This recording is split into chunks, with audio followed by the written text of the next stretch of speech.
Hello. Today we're going to be talking about the Stoic philosopher Epictetus, and he is in your textbook. We are going to be reading from his work, the um, Enchiridion. But before we do that, I think we should say a few words about Stoicism generally.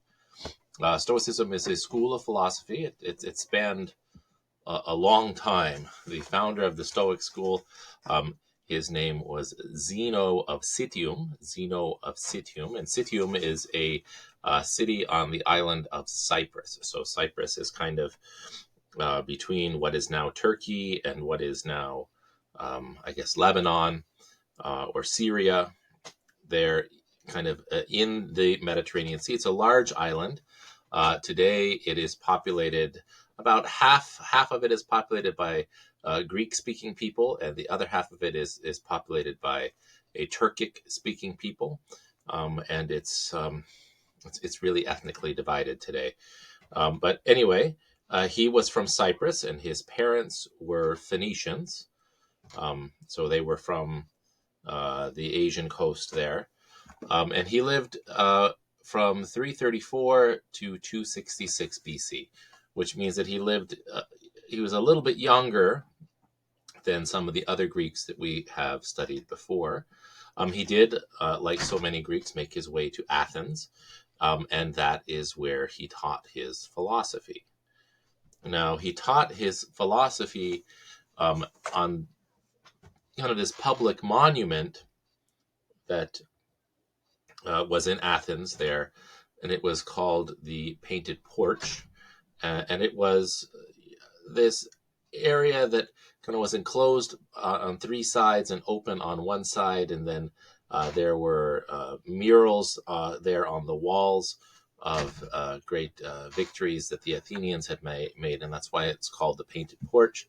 And in Greek, that was stoa poikile, stoa poikile, for painted porch. And this is also where we get the word stoa from. So, or stoic, the Stoic philosophers, because they were on this stoa poikile. And the people who were the followers of Zeno, and then his successors for thousands of years, all the way down to today, the Stoic school of philosophy is still going. They were called Stoics, and it's a place name. It's named after this place in Athens where Zeno taught. And the Stoics largely developed a virtue ethics, similar to what Aristotle did. And the work that the Stoics did on ethical philosophy is really important. So Aristotle had his list of virtues, and we only talked about a couple of them. But he had a long list of virtues that included generosity and magnanimity and um, bravery, and there was a long list. And what the Stoics did is they kind of condensed down the list of virtues to four, and these come down to us today, and they're known as the four cardinal virtues. And the four cardinal virtues are temperance, right? And so we talked about temperance with Aristotle. So temperance is moderation. It's moderation with regard to bodily pleasures. So temperance. Justice is the second one. Justice is paying what is due. It's getting along with your neighbor. So justice has to do with exchange between persons. So temperance, justice. Uh, the the next one is called usually it's called prudence. Sometimes it's called wisdom. Wisdom would probably be a more modern word for it. But it's the development of the mind. And we see that Aristotle talked some about this, obviously. He talked about the importance of education. Then even Epicurus talked about this when he talked about the importance of living wisely, well, and justly. So wisdom is the third virtue. And then the fourth virtue is fortitude. Fortitude would include virtues of bravery, but it would also include other virtues such as, like long sufferingness. So people who endure hardships. People can endure hardships, and that's a different quality than bravery. But both of these things would fall under this virtue of fortitude. And so this scheme of the four cardinal virtues has come down to us, and it's very, very helpful, because what it does is it helps us to classify other virtues. And what the Stoic tradition has done is that we have virtues that are kind of categorized in this plan. And so a virtue that's not one of the four, like, say, generosity, right, would find its place underneath one of those four, and it would probably find its place under the virtue of justice, because that has to do with exchange, right? So these four cardinal virtues, you'll hear about them again and again and again once you've heard them the first time. So temperance, wisdom, justice, fortitude. They're not always in that order. The order is not important, but the idea that there are four of them, and this comes down and even is important in later Christian philosophy. For example, the philosophy of St. Thomas Aquinas, where he talks extensively about the four cardinal virtues of temperance, wisdom, justice, and fortitude, but then adds to them the three theological virtues of faith, hope, and charity. So even in Christian thought, these four cardinal virtues are important, even though sometimes in Christian thought, these four are part of the group of seven, right? So seven, including faith, hope, and charity. And so this is kind of a little bit about Stoicism and where Stoicism got its start, from Zeno. The person that we're reading about today is not Zeno. It is Epictetus. And the introductory material that you have here in your textbook that starts on page 85 is really, really helpful. So he begins, your textbook editor begins, and he talks about the school of Stoicism was founded by Zeno, right? And he says a few words here about the painted stoa, or the painted porch in Athens. But then he gets into the life of Epictetus. So Epictetus was born a slave around 55 AD.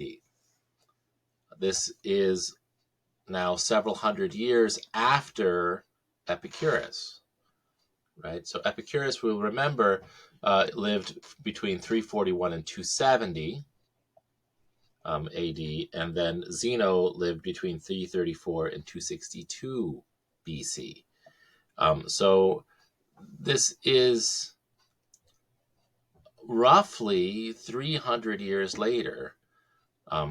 We have the birth of Epictetus. And so Stoicism was a developed tradition by this point.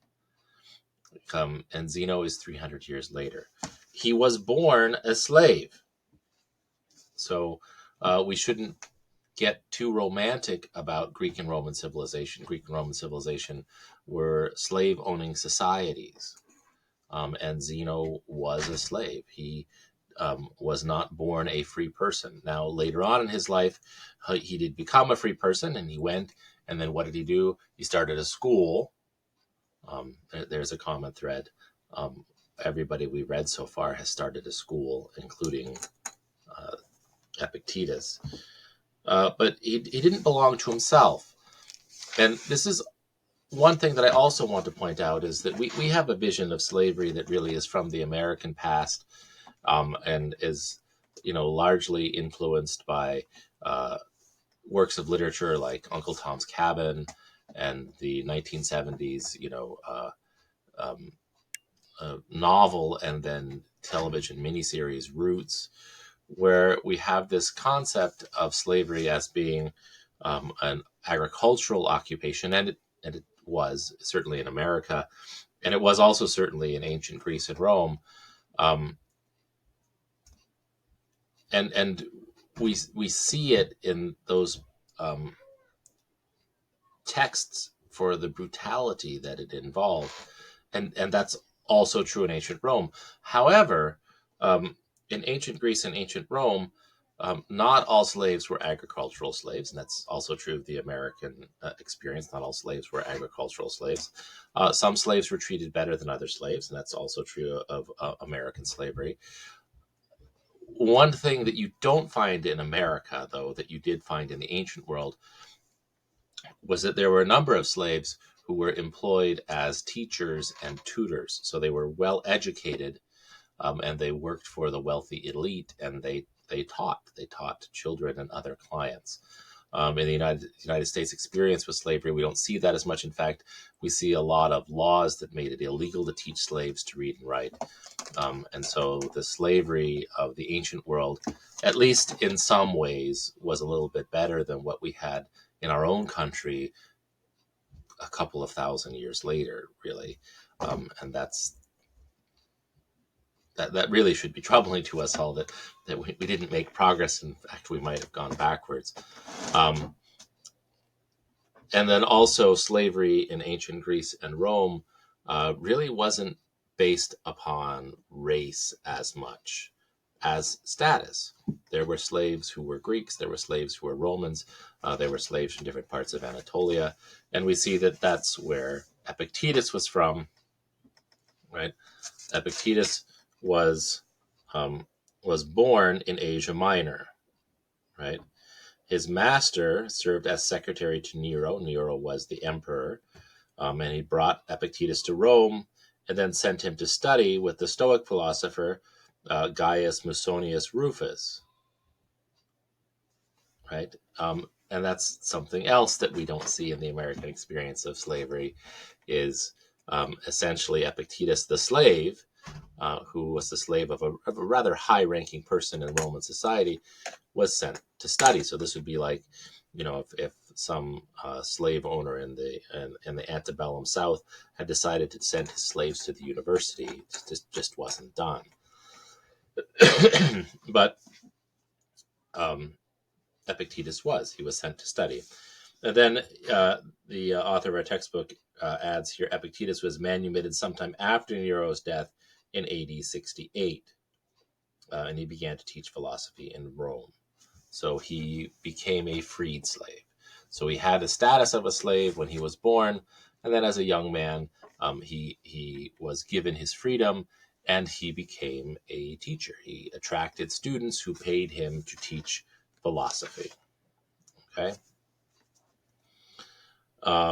He became extraordinarily famous, right? He had students from everywhere, including the Emperor Hadrian,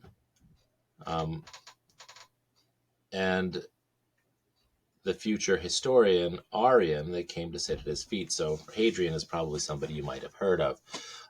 So Hadrian, there's a wall named after Hadrian. It's between England and Scotland. So during the reign of Emperor Hadrian, there was a wall between England and Scotland that was constructed, and that marked the farthest extent of the Roman Empire. It defined the frontier. And so because Hadrian's Wall is something that people might have heard of, they might have heard of the Emperor Hadrian, who was one of the students of Epictetus. And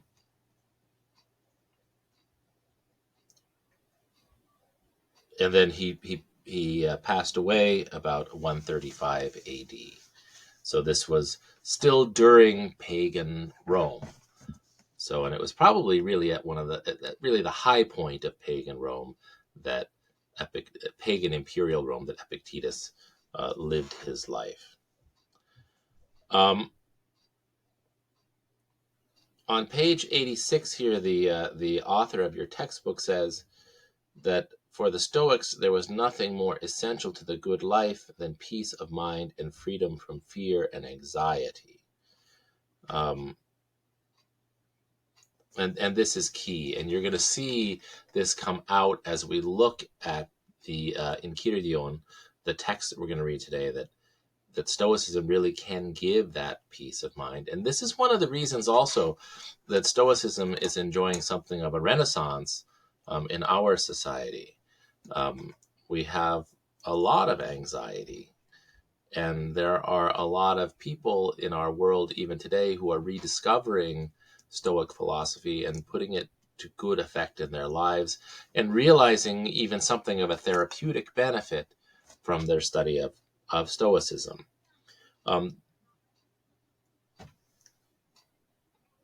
The last thing that I want to mention here is it's at the end of the introduction on page 87.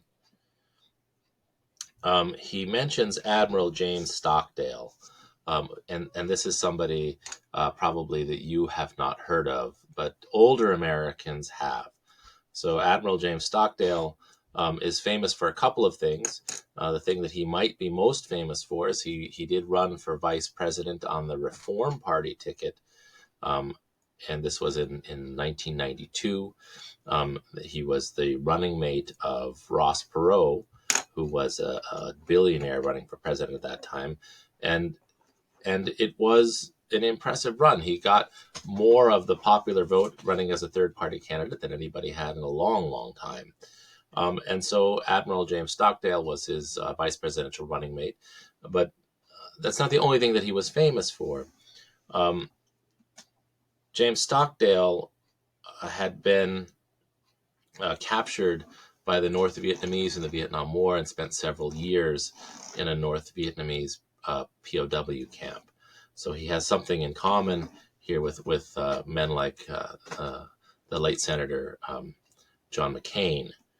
And Stockdale, who was a famous public person and had a lot to say about how to endure the bad circumstances that life sometimes hands you, Stockdale credited his study of Epictetus with helping him to survive the torture that he endured in the North Vietnamese prison camp.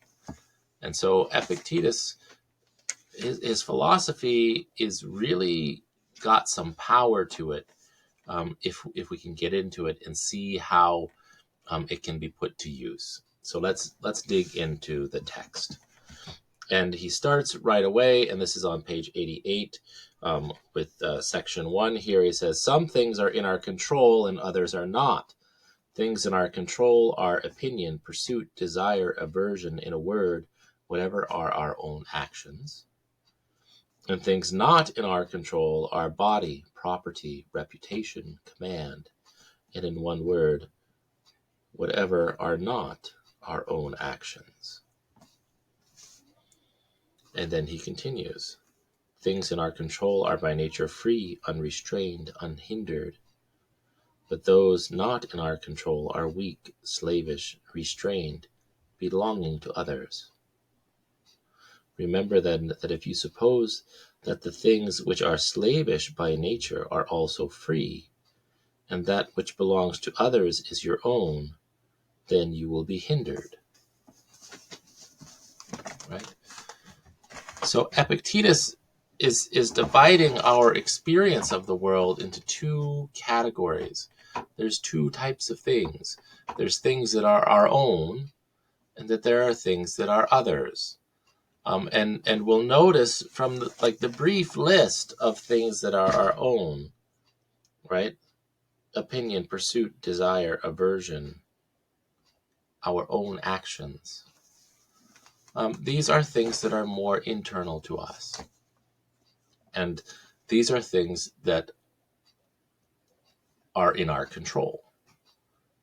Everything else is not in our control. And this is an interesting list also, because body, property, and reputation and command, these are things that I think a lot of us think of as being in our control, that we are in some ways in control of our bodies. That's why we go out and exercise every day, so that we'll have a nice one.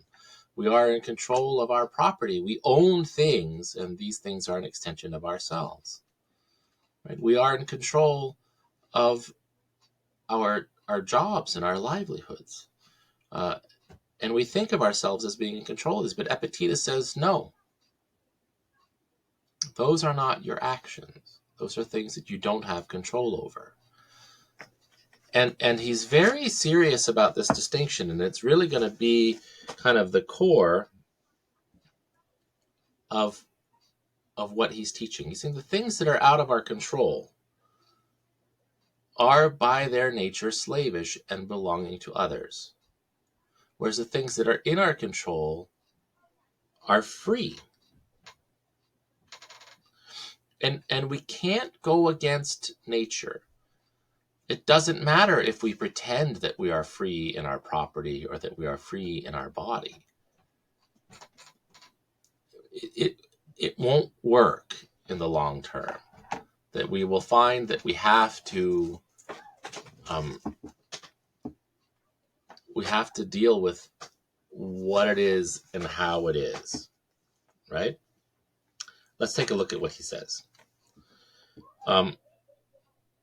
If you treat that which belongs to others as your own, then you will be hindered, you will lament, you will be disturbed.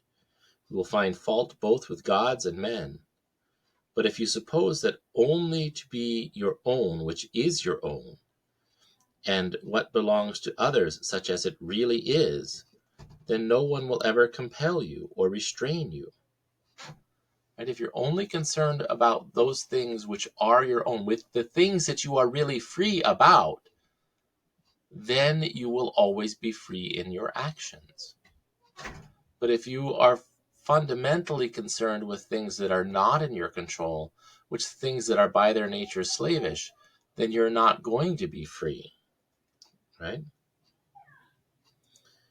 And he says further, you will find, so it says, if you are only concerned with those things that belong to you, you will find fault with no one, nor will anyone, and you will accuse no one. You will do nothing against your will. No one will hurt you. You will have no enemies, and you will not be harmed. Right? And we're going to be able to see just how powerful this is, because if we think back at James Stockdale, the Admiral Stockdale, who was in the North Vietnamese prison camp, it certainly seems strange to say that those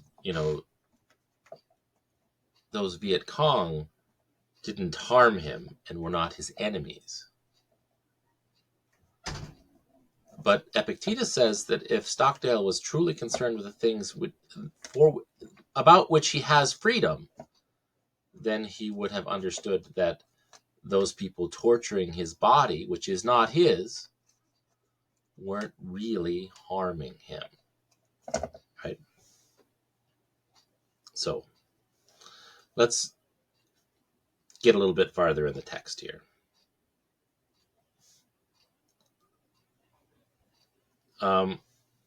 Let's look at on page 89, section 2, right? It says, remember that following desire promises the attainment of that of which you are desirous, and the aversion promises the avoiding that which you are averse.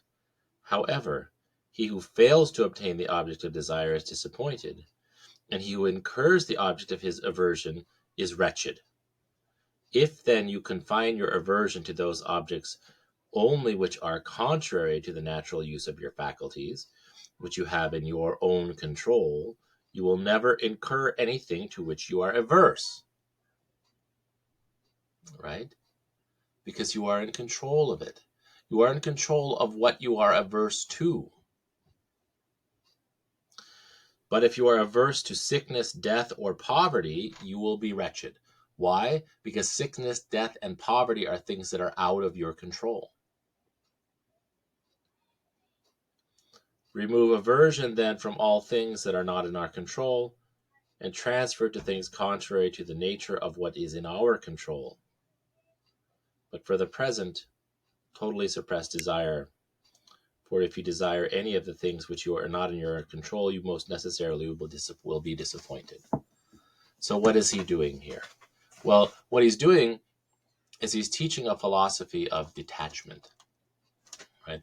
So the world is full of things which really can be disappointing to us. The world is full of things which aren't ours. If we are averse to the things in the world,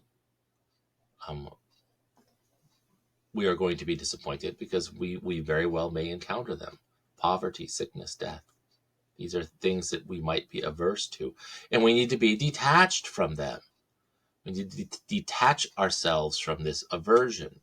But by the same token, if what we truly desire is in the world, wealth, money, popularity, power, status, right? Sex appeal, those kinds of things, then what are we doing? We're desiring those things that are not in our control, and we're going to be disappointed. So we need to detach from those things. We need to be detached about them. And what should we desire? Well, we should desire those things that are in our control. Um, you know, self-control.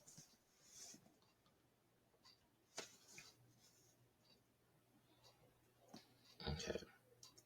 And he's going to give us an example, right? And this is in paragraph 3 or section 3 there on the bottom of page 29. He says, if, for example, you are fond of a specific ceramic cup, remind yourself that it is only ceramic cups in general of which you are fond. Then, if it breaks, you will not be disturbed.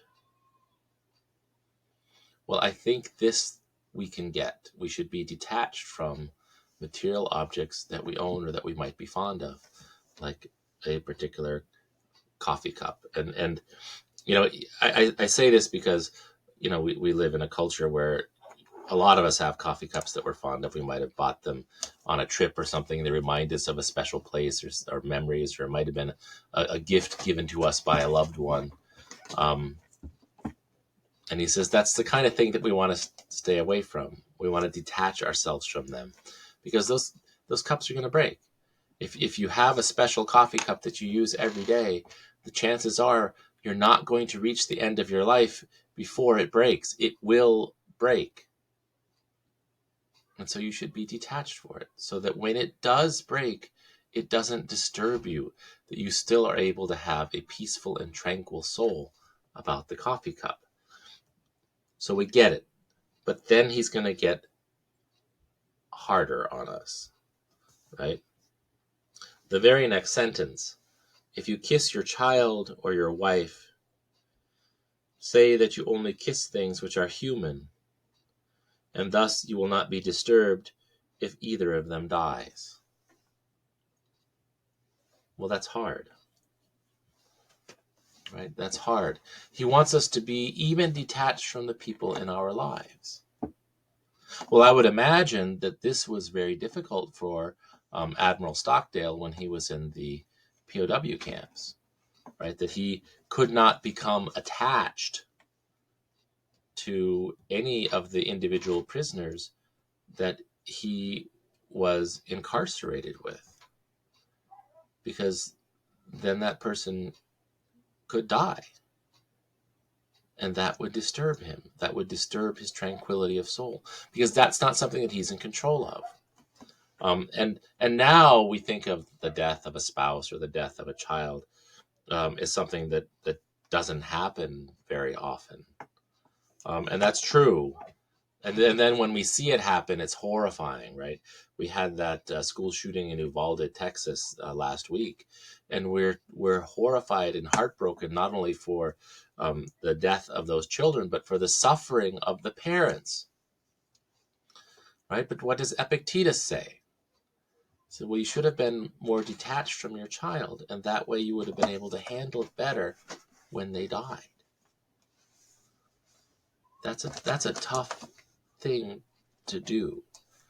So this really is a real detachment that he's talking about. So this is hard. But if you're able to get it, though, it can get you through some of the most difficult experiences that any human being has ever had to endure. Let's take a look over on the next page, right?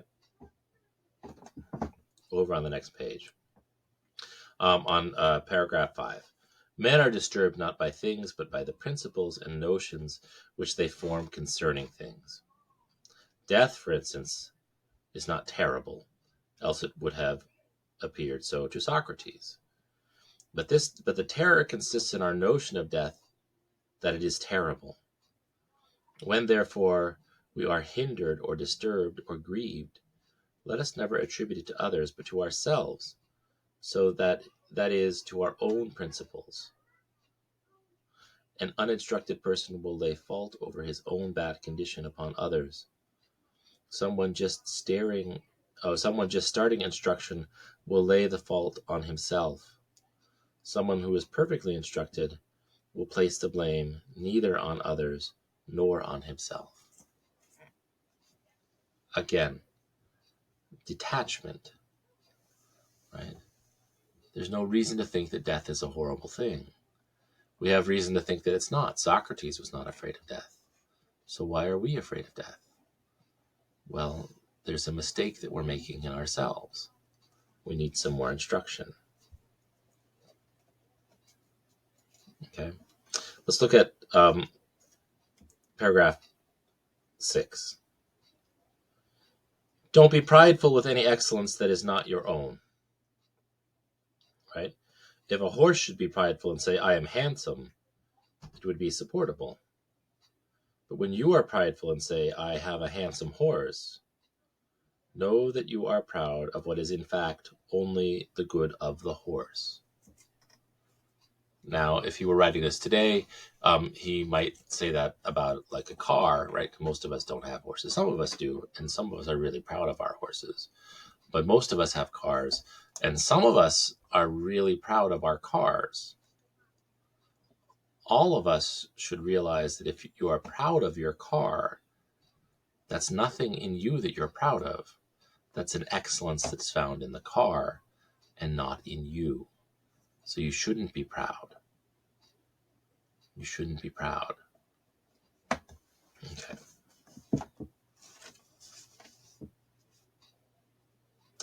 Number 8, over on page 91, he gives some practical advice. He says, don't demand that things happen as you wish, but wish that they happen as they do happen, and you will go on well. Be satisfied. Learn to be satisfied with the circumstances that you're in. Right? And then you will go on well. Number 9, sickness is a hindrance to the body, but not to your ability to choose unless that is your choice.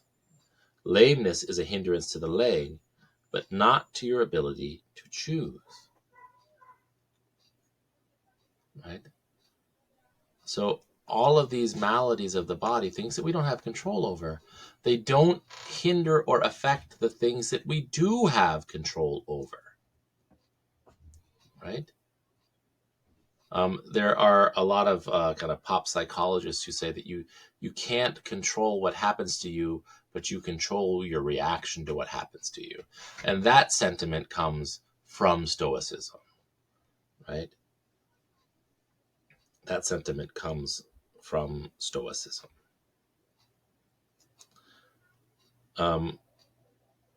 Number 10, with every accident, ask yourself what abilities you have for making proper use of it. So whatever circumstances you find yourself in, ask yourself, what can you do to make proper use of those circumstances? If you see an attractive person, you will find that self-restraint is the ability you have against your desire. Right? If you see an attractive person, self-restraint is the ability that you have to maximize your potential in that circumstance. This is the opposite of what we're used to thinking. We don't look for opportunities to improve the things that we don't have control over, because those are the things that we don't have control over. Every opportunity is something to be taken advantage of to enhance those things that we do have control over. Hence, seeing an attractive person is not an opportunity to indulge in sensuality, which is something that we don't have any control over, but instead the opportunity is to exercise self-restraint. right?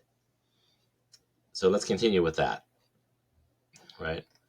If you are in pain, you will find fortitude, right? So remember that fortitude is one of the four cardinal virtues. If you are in pain, you will find fortitude. And what is a virtue, right? A virtue is a human excellence. What do the virtues lead to? Eudaimonia. That's still true for Epictetus. If you are in pain, that is an opportunity to exercise the virtue of fortitude, increasing your own excellence and enhancing your happiness, right? If you hear unpleasant language, right, and I don't think he's talking about swearing here, uh, but um, but language that truly offends. Now, swearing offends some people in our world, but that's probably not what offends most people. My guess is that if you like Donald Trump, what offends you is people saying great things about Joe Biden. And if you like Joe Biden, my guess is that what offends you is people saying great things about Donald Trump. That's what offensive language is, right? And what is hearing offensive language? Well, it's an opportunity to cultivate the virtue of patience, right? Cultivate the virtue of patience. And then he has this wonderful sentence there appended there. And habituated, thus habituated. So remember, in Aristotle, virtue was a habit. Epictetus is talking about the same thing. So he's saying, and thus habituated, right? Having cultivated the virtue, thus habituated, the appearance of things will not hurry you away along with them. They won't disturb your happiness. Number 11, never say of anything, I have lost it, but I have returned it. Why have you returned it? Because it wasn't yours. And he gets serious right away. Is your child dead? Now, this was a daily reality for people living at this time.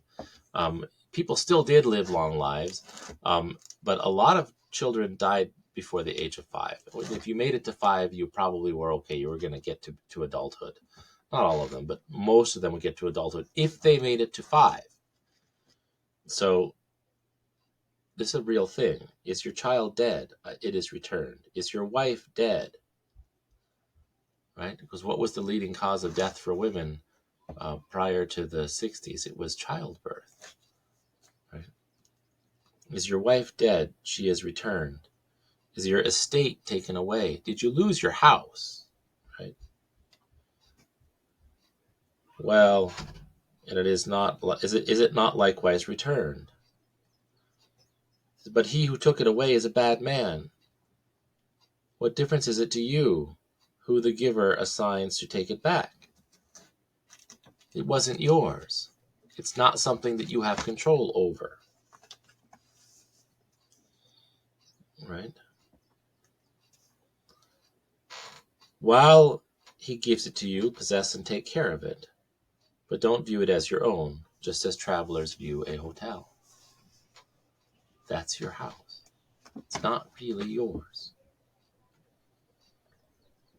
Okay?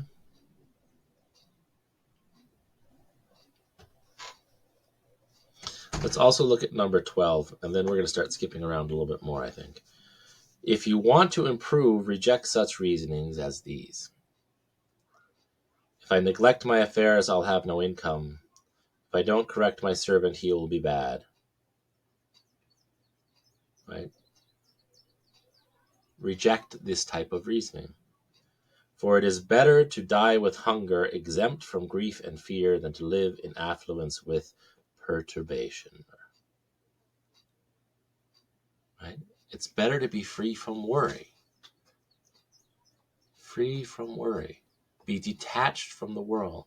Be detached from your servant. Be detached from your estate. Be detached so these things don't bother you.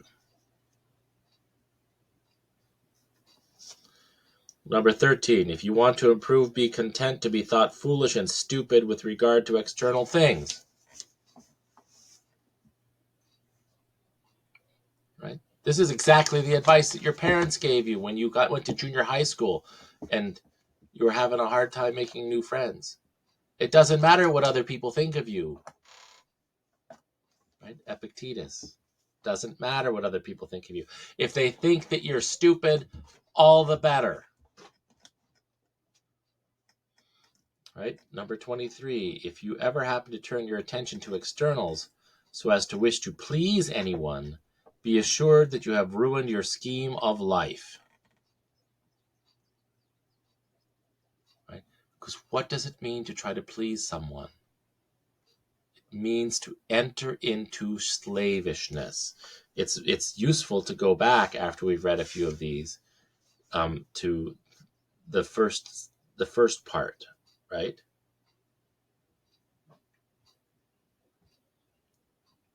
Right. The things in our control are by nature free, unrestrained, unhindered, but those not in our control are weak, slavish, restrained, belonging to others. So to get into your head the idea that you need to please someone is to become slavish. That's what it means. Okay. So let's look down on the bottom of page 95 at section 26 there. Right, it says, the will of nature may be learned from those things which we don't distinguish from each other. For example, when our neighbor's boy breaks a cup or the like, we are presently ready to say, these things will happen. Right? And that people do this. These things happen. Sometimes that happens even when somebody hits your car. You can get into a car accident, you tell the other person, well, these things happen. So be assured then that when your own cup likewise is broken, you ought to be affected just as when another's cup is broken. That's the hard part. We have a tendency to want to be kind of hypocritical or two-faced about things, that we see the injury that another suffers as being minor, and the injury that we suffer as being major. You know, if you have a friend who gets into a car accident and you hear about it from him later, you might say, well, because you're hearing about it. Thank God you were all right. That's the most important thing, is that everybody was safe. But then what happens when we get into our own car accident? When that accident means, maybe we're not going to have transportation for the foreseeable future. But it should be the same, right? Our actions should be the same. He says, apply this in like manner to greater things. Is the child or wife of another dead? There is no one who would not say, this is a human accident. But if anyone's own child happens to die, it is presently, alas, how wretched I am. Right? But it should be remembered how we are affected in hearing the same thing concerning others. Right? We should remember. So there really is, somewhere in here, there's an equality. There's an equality that he is in favor of. And this is kind of really an early kind of equality. It's going to get much more explicit in some of the later thinkers, the fundamental equality between persons. But here we're seeing it in Epictetus, right? There's this equality, and that, all of us are stuck in situations where we have things that aren't ours, and we shouldn't be disturbed by them. I do want to talk a little bit about number 27. This is on page 96. It says, as a mark is set up for the sake of missing the aim, so neither does the nature of evil exist in the world. Right? As a mark is not set up for the sake of missing the aim, so neither does the nature of evil exist in the world. And this might sound odd to us, as a mark is not set up for the sake of missing the aim. So they're talking about like archery here, right? So we have a target and we're shooting an arrow, and we have the mark in the middle of the target, and we put the mark there, and it's not set up for the sake of missing the aim. right? The mark is not there for the sake of missing the mark, right? And it's important to know this, because this is actually where we get the word sin, right? So sin, the word sin, which we think about, when the word you hear in, church and everything, the word sin. Sin is a word that means to miss the mark, right? When we sin, we miss the mark. That's what the word itself means. And that's what Epictetus is talking to, right? When he talks about missing the mark.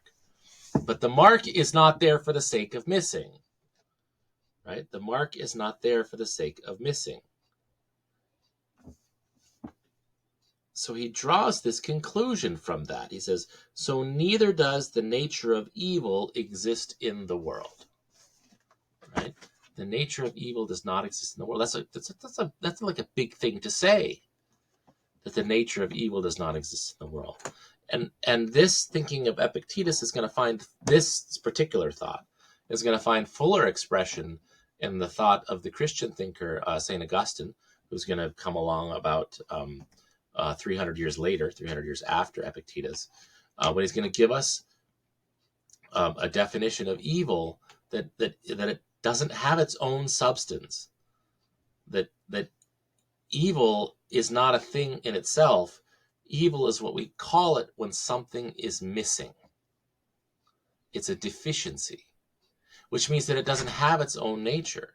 And this is what Epictetus is talking about here, because just as we don't set up the mark for the sake of missing it, we set up the mark for the sake of hitting it, right? So evil doesn't have its own nature, right? Evil doesn't have its own nature. So kind of a profound thing, right?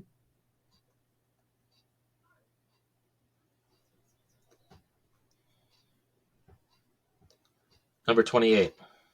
If a person gave your body to any stranger he met on his way, you would certainly be angry. Yeah. And do you feel no shame in handing over your own mind to be confused and mystified by anyone who happens to verbally attack you? Probably not. Right? There's an equivalence there. There's an equivalence there. All right. Let's go a little bit forward.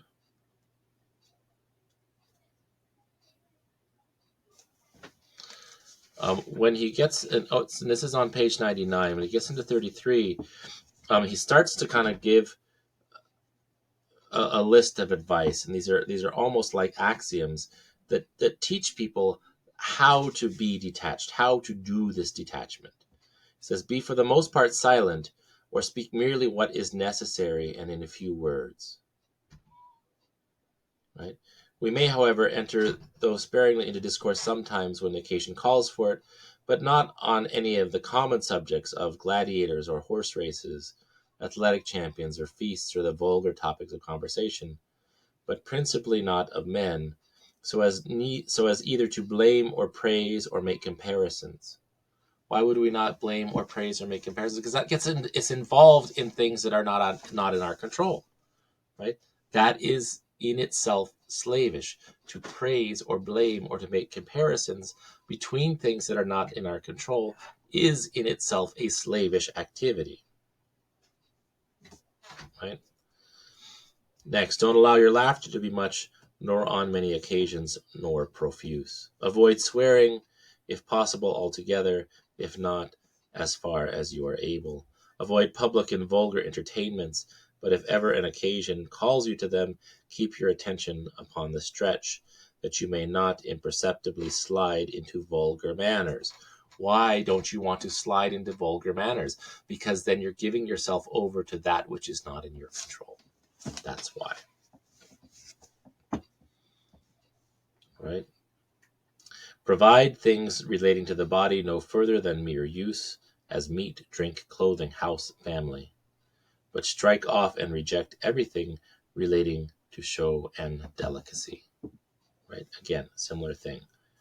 As far as possible before marriage, keep yourself pure from familiarities with women, and if you indulge them, let them be lawfully, but don't therefore be troublesome and so full of reproofs to those who use liberties, more frequently boast that you yourself don't.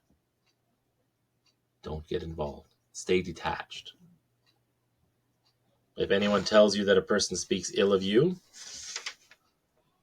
don't make any excuses about what is said about you, but answer, he does not know my many other faults, else he would not have mentioned only those. Right? There's a liberation in attitude, right? There's a liberation in attitude.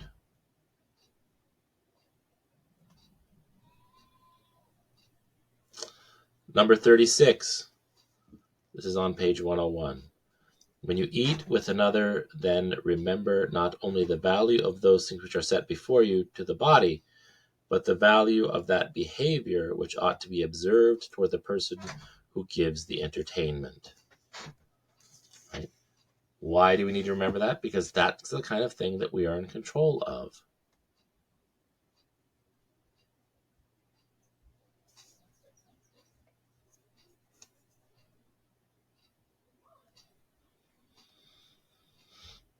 Number 44 on page 102. These reasonings are unconnected. I am richer than you, therefore I am better.